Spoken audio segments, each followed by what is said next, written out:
Hello friends, आपका स्वागत है एक और नए वीडियो में।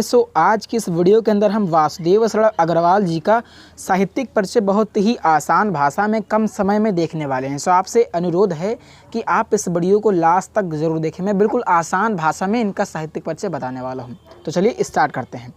तो साहित्यिक परिचय लिखने से पहले आपको सबसे पहले क्या करना है, जो कि वेरी इंपॉर्टेंट है, आपको सबसे पहले संक्षिप्त परिचय जरूर देना है, क्योंकि संक्षिप्त परिचय आप लिखेंगे तो एग्जामिनर आपको फुल में फुल मार्क्स देगा। इसमें क्या क्या आपको डालना है, जन्म, जन्मस्थान, उपाधि, जो इनकी प्रमुख चीज़ें हैं जो जीवन परिचय में आप लिखते हैं, वही बेसिकली यहाँ पे शॉर्टकट में आपको पहले लिख देना है। तो इस तरीके से आपको लिखना है शॉर्टकट में। इनका जन्म कब हुआ? 1904 में हुआ। कहाँ पे हुआ? उत्तर प्रदेश के मेरठ जिले के खेड़ा ग्राम में हुआ। और इन्होंने कौन सी उपाधि धारण की थी? तो डी.लिट की उपाधि।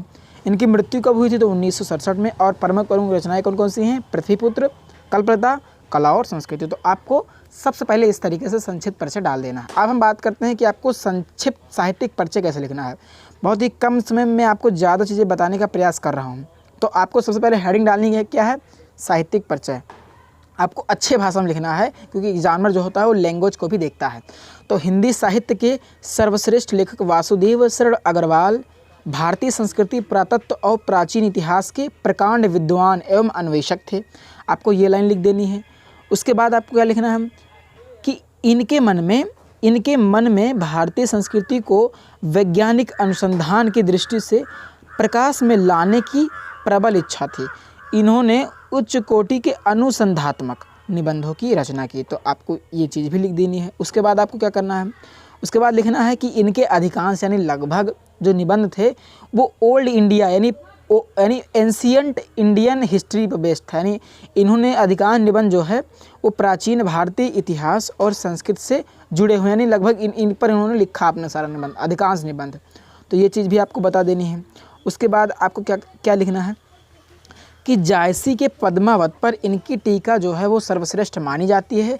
इन्होंने बाणभट्ट के हर्षचरित्र का सांस्कृतिक अध्ययन किया। ये भी चीज़ आपको डाल देनी है। कुल मिला के आपको 80 शब्द में लिखना रहेगा साहित्यिक परिचय, जिसमें से लगभग 60 से 70 शब्द में आपका जो है टोटल आपको 80 शब्द में लिखना पड़ेगा साहित्यिक परिचय प्लस रचना है।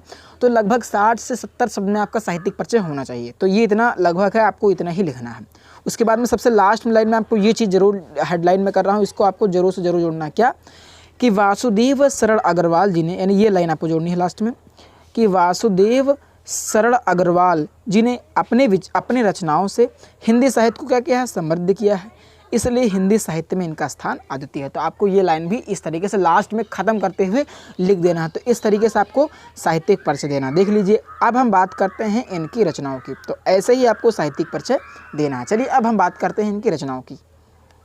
तो अब आपको इस तरीके से डालना है हेडिंग कृतियाँ। फिर आपको लिखना है कि डॉक्टर वासुदेव शरण अग्रवाल जी की प्रमुख जो रचनाएं हैं वो निम्नवत है। आपको रचनाएं जितना हो सके उतना आपको लिखना है, क्योंकि रचनाएं और जो साहित्यिक परिचय लिखते हैं उसी का नंबर मिलता है। तो आपको रचनाएं भरपूर मात्रा में लिखनी है। तो जो हैं हमने यहाँ पर लिख दिया। निबंध संग्रह में क्या क्या है इनका? भारत की एकता है, माता भूमि है, कल्पलता है। ऐसे ही शोध प्रबंध में पाणिनिकालीन भारतवर्ष, इसी पर इनको जो है वो डी.लिट की उपाधि प्राप्त हो। ये भी चीज़ आपको ये शोध प्रबंध लिख देना है।